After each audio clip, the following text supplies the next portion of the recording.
Good afternoon.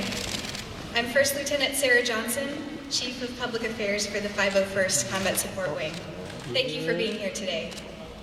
In a few moments, Colonel Ron Cheatham, Vice Commander, 501st Combat Support Wing, and Lieutenant Colonel Mike Esposito, Bomber Task Force Commander, will give opening remarks. Afterward, the United States Air Force's principal spokesperson for this event, Lieutenant General Jeffrey Harikian, Deputy Commander, United States Air Forces in Europe, Air Forces Africa, will give brief remarks regarding the Bomber Task Force deployment of B-52's Stratofortress aircraft, airmen, and support equipment to RAF Fairford. After his remarks, Lieutenant General Harikian will be available for about 15 minutes to answer your questions, and then we'll depart. For the remainder of the time, Colonel Cheatham and Lieutenant Colonel Esposito will be available for interviews, along with the Bomber Task Force B-52 aircrew. Please keep questions within the subject area of the Bomber Task Force deployment, and remember all comments are on the record. Toward the end, I'll indicate how many more questions we have time for. I ask that you limit yourself to one question and one follow-up, and if time permits, we may call on you again. When you'd like to ask a question, please raise your hand until I acknowledge you, then state your name and affiliation for the record, so we can ensure you get any follow-up information we may provide.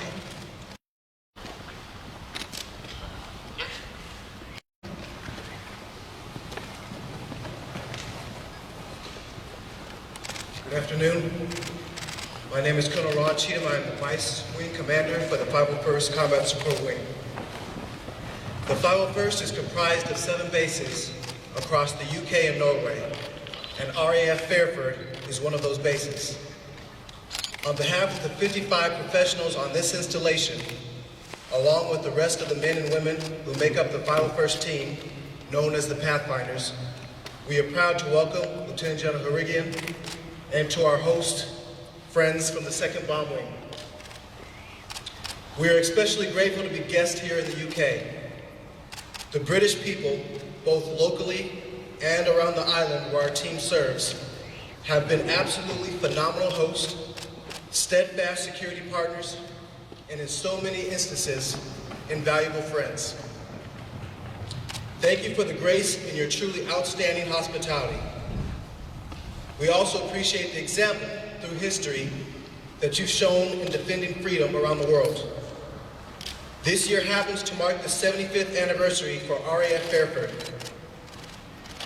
Since its origins supporting D-Day operations in 1944 to now, RAF Fairford has a storied American and British legacy of generating missions across the globe to ensure security and stability in an otherwise unstable world. Today, RAF Fairford is the premier forward operating location in Europe, and we hope to continue that legacy moving forward in meeting U.S. and NATO objectives. Thank you all for coming.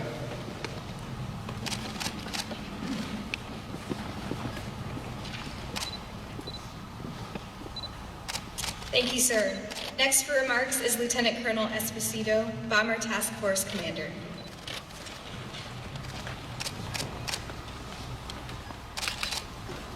Thank you, Lieutenant Johnson. I'm honored and humbled to command this bomber task force and to be here at RAF Fairford. On behalf of the 2nd Bomb Wing, I'd like to thank our hosts at United States Air Forces Europe, 501st Combat Support Wing, the 422nd Air Base Group, the 420th Air Base Squadron, the town of Fairford, and the surrounding communities. U.S. bombers have a long history of operating from England. I consider it a privilege to lead a U.S. bomber task force near where so many iconic air power innovators have served before. I feel like I'm walking in the footsteps of Dewey Spots, Bomber Harris, and Jimmy Doolittle. Our task force is capable of operating and maintaining multiple B-52 aircraft, sustaining those operations for a prolonged period, and caring for the personnel conducting those operations with an organic combat support capability. We also provide a long-range precision strike capability from the United States European Command. On this deployment, we will validate our readiness and interoperability with regional allies and partners. Overall, our airmen will become familiar with European airspace procedures and enhance the skills and relationships key to operating in the European area of operations. Our bomber crews will exercise their readiness and proficiency. Our maintenance crews will generate and repair the aircraft that our crews need to operate. Our support team will provide security, communication, logistics, feeding, accountability, and other essential services. We'll also train with our allies and partners to tangibly demonstrate our commitment to security and stability. Being here in Europe enhances our professional relationships and improves our overall coordination with allied and partner militaries. Bomber missions demonstrate the credibility of our forces to address an uncertain global security environment. The ability to operate from Europe allows us to quickly respond and assure our partners with a forward and ready force. RAF Fairford provides tailored capabilities and facilities that make it an ideal platform to launch, recover, and maintain B-52 air power. The overwhelming support we receive from the wing, base, and community is welcoming, and it helps us overcome the inherent challenges of sustaining a force like this one. Again, thank you all for making us feel so welcome. We're very excited to be here in England and look forward to having a successful bomber rotation for the United States European Command.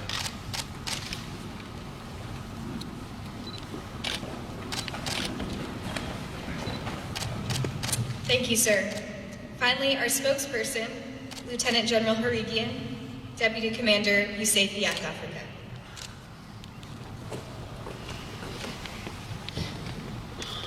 Good afternoon, and thank you all for joining us here today. First, let me take this opportunity to thank our hosts here at RAF Fairford. You know, the RAF Fairford has always delivered, and they are truly great friends of us, and we appreciate everything that they do for us every day. You know, you are truly a testament to the special relationship our great nation share. Thank you as well to the 501st Combat Support Team and to the 2nd Bomb Wing for their incredible support. I think we all would acknowledge that today is an important day as we welcome the B-52 strategic bombers back to the European theater. This task force of 6 B-52s and about 200 supporting personnel bring a unique and highly potent air power capability to Europe. While here, the bombers will integrate into our U.S. and allied forces to demonstrate the strength and interoperability of our joint and combined arms teams. They will participate in multinational exercises like African Line, while also conducting interoperability training with our NATO allies and European partners. The task force will operate across the USAF Africa theater from the Arctic all the way down to the Sahara Desert, demonstrating how the United States, with our allies and partners, can quickly amass at a time and place of our choosing to deter and defend against any possible aggression. The United States Air Force strategic bombers on display today demonstrate the credibility of our forces to address global security in a time that is diverse and often uncertain. The task force represents the largest numbers of bombers in the European theater since 2003, when we had 17 bombers deployed here to RAF Fairford in support of Operation Iraqi Freedom. 16 years later, we are celebrating the 70th anniversary of NATO, and this bomber task force is just one example of U.S. strategic deterrence forces that protect our nation and NATO alliance. The interoperability of this weapon system and the people who operate the weapon system in the European and African theaters demonstrates our support to our NATO and European allies by continuing to ensure a ready and postured force focused on deterring and avoiding conflict. This deployment of combat air power is a visual example of our commitment. Our robust, reliable, flexible, and survivable strategic capabilities remain an important contribution to security in current and future warfighting domains. U.S. and allied forces are on watch 24 hours a day, 7 days a week, to deter and detect attacks against the U.S. and our allies.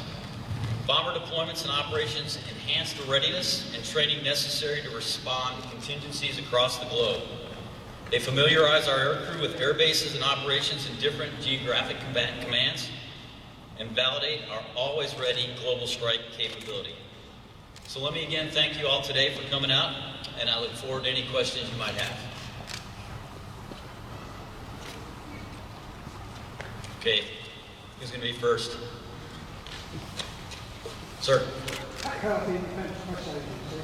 I understand it's the first time the bomber force has been equipped with no less.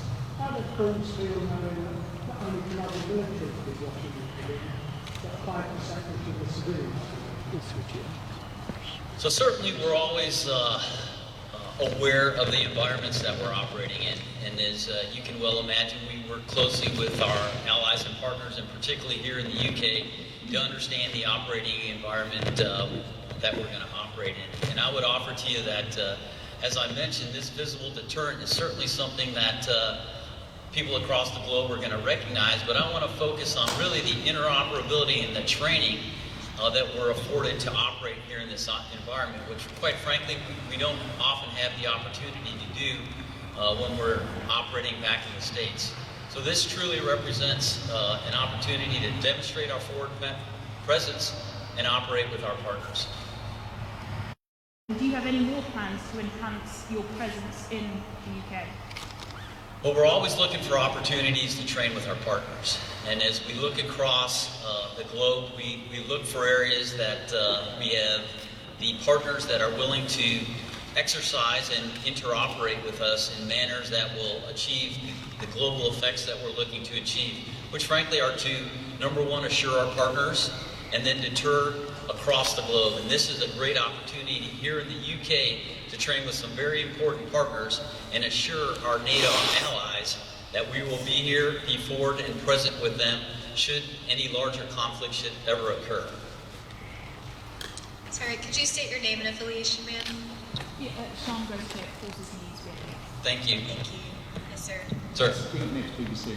A couple of questions. Could you just talk a bit more about the importance of RAF Fairford to you and why it is so good for the work that you do? So RAF Fairford, first off, as you can tell, is a fabulous place for us to operate. But I think more importantly, it provides us a strategic location that, as you look across the globe, affords us an opportunity to either go farther to the east or operate in the European area of operations. And fundamentally, the infrastructure that we have here and the relationships that we've built over time afford us an opportunity to quickly employ over here and then maneuver wherever the operations would drive us to operate in. And what I would offer to you is that this facility is something that gives us that flexibility and timely agility that we need. And just a quick follow-up to the actual mission at the moment. How long are you going to be here on this mission? And could you give us more details about exactly what the B-52's are doing once they leave here on the training? Right, so I'm not going to go into how long because I think that's going to depend on how things go over the course of the deployment here. But really what it does do is it affords us to increase our readiness by doing some of the things that we highlighted earlier in terms of being able to fly up towards the Baltics or down into Africa, or even actually just here in Europe. And that's something that we often don't get to practice. And so refining those skills and then working with our partners provides us a really strategic opportunity to perform those together as a team with our partners. Sir? Yes, sir, in the back. Oh. William Howard, Stratofortress. How you doing, sir? Okay. Can you talk a little bit about the simultaneous training flights that these bombers are doing in your specific area of responsibility? What kind of missions are involved in and the number of airmen involved? So the broader mission set really has been an opportunity to practice some of those interoperability skills, not only in operating here in this theater, but also, as you highlighted, in the Indo-PACOM environment. And so I can't talk specifically to their objectives, but more broadly, the ability to operate in the different environments at the same time and demonstrate the global reach and the capacity to do that in a timeline that synchronizes our efforts is really a tremendous opportunity for our collective teams on both sides of the theaters, if you will. And so as you look at the numbers, I don't actually know what they have over there in the Indo-PACOM environment, but particularly for us, as we highlighted, that we've got a couple hundred here that are supporting the effort. Sir, rumor says that Mildenhall will close and that stuff is moving to Fairford, or will move to Fairford. So what will be that changing in the future with, so the Fairford importance for you will increase, is that right? So certainly, as I highlighted earlier, Fairford remains a strategic location because of the relationships here. And what I would offer to you as we move forward, we're continuing to assess our basing, and current plans, as you've highlighted, are for us to close Mildenhall at some point in the future. But as we look in the environment, we will continue to assess and take a good look at that across, frankly, the UK and the broader European region to make sure that our posture and our forward presence locations fit the plans that are out there. And I think as the environment changes over time, that will be something that we continue to assess, and we'll look at how the environment has changed such that we ensure we have the right strategic basing construct. Okay, so it's then no plans that you do that deployments in a more regular basis like in the past? We'll continue to have a rotational presence here. Okay. It wouldn't be appropriate to go in the exact timing of that, but I think as we've demonstrated here, we have the agility to do it in a timely fashion, and we'll continue to do that. All right, thank you. Sir. Yes, sir. Jerry Gunner, Air International. Normally, you've had B-52's and B-52's here together. So as we've looked at the rotational presence here, and as we look to be able to tailor and scale our forces, we saw this as a real good time based on all things that were being executed here in terms of training, exercises, and interoperability to scale to a slightly larger size. This size package here, execute the sorties that we're looking to fly here. And so really this was focused on our readiness and the ability to build readiness over time with this package. I would say they love it thus far. Great friends, great partners, very welcoming, and I think as they get to spend I like these kind of questions. Any last questions?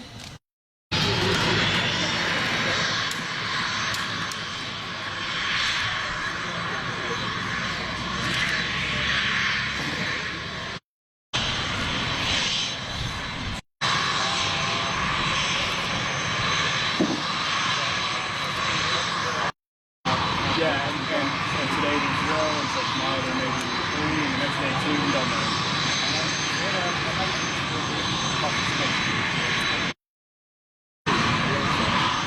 We're not really sure yet. Like I said, right now it seems like B-52's. Yeah.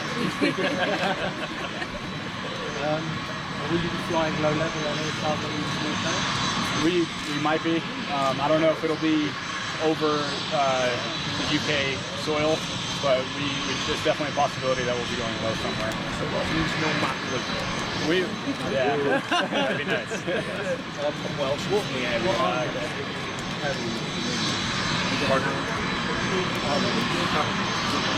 Honestly, that varies from mission to mission. Yeah, I mean, we're out here doing exercises and training, so it might not be the full extent of what we're capable of. But again, enough to accomplish training and keep all of us in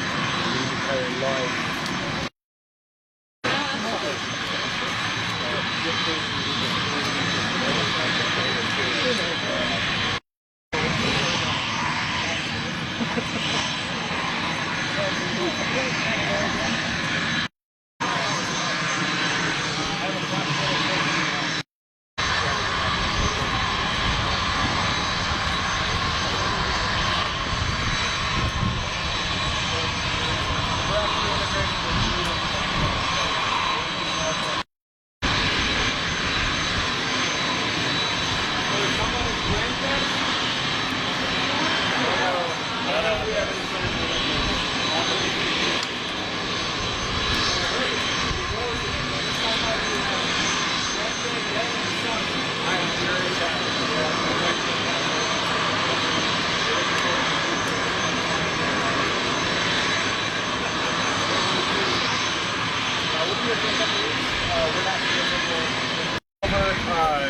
Definitely, we've already flown into the Mediterranean, the Baltic Sea, and then a little bit up north. But we're just working with all our different partners and making sure that our proficiency levels and our joint tactics are where they need to be.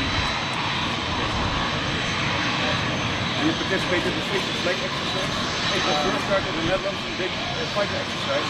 I'm not sure about that. I can definitely refer you to someone who might have a little bit more information on that, but I'm not aware of the planning for that.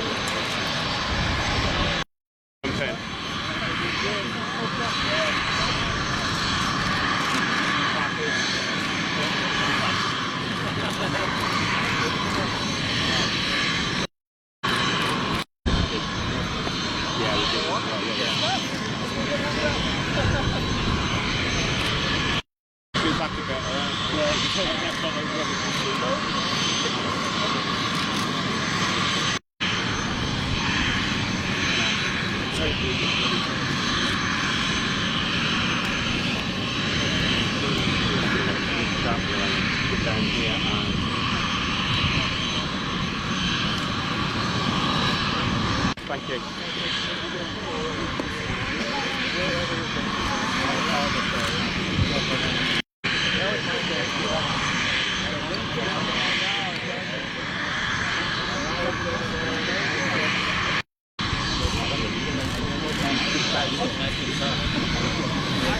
You go.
Tom Heisman. I'm with the 20th Bomb Squadron.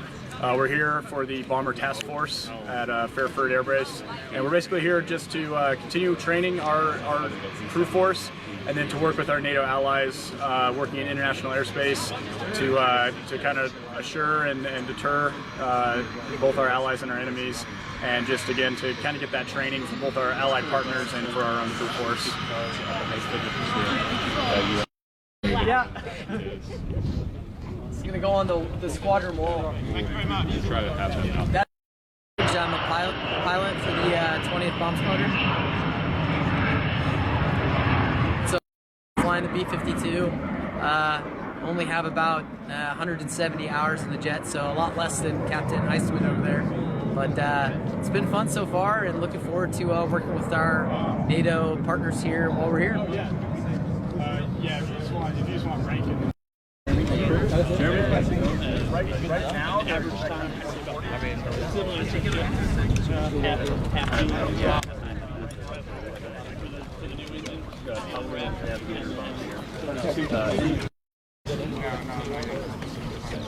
Short term, they vary between what our mission is at that moment. So that's just we're up to in the area. We're lucky to trying to accomplish. I've never touched it. I did. I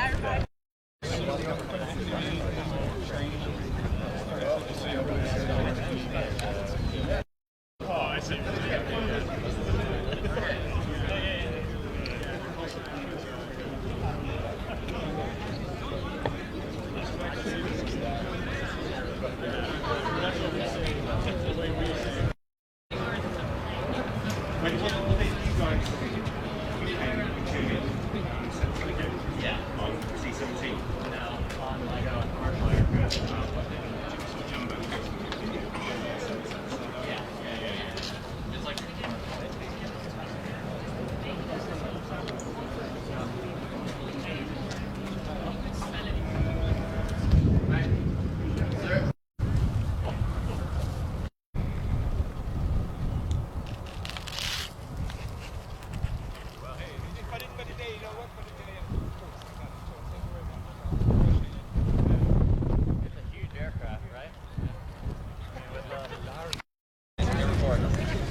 Okay, I'm Captain Austin Wilson. I'm with the 20th Bomb Squadron.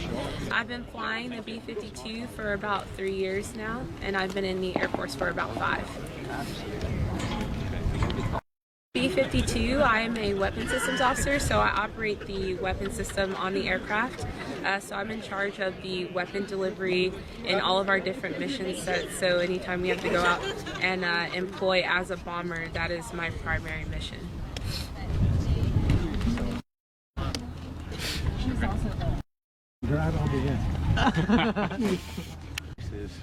They're about 10 pounds a piece. Yeah.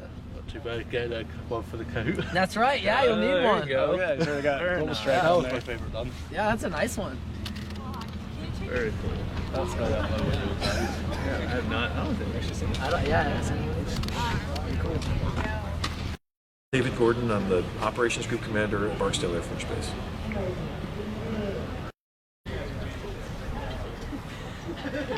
All right.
Mm.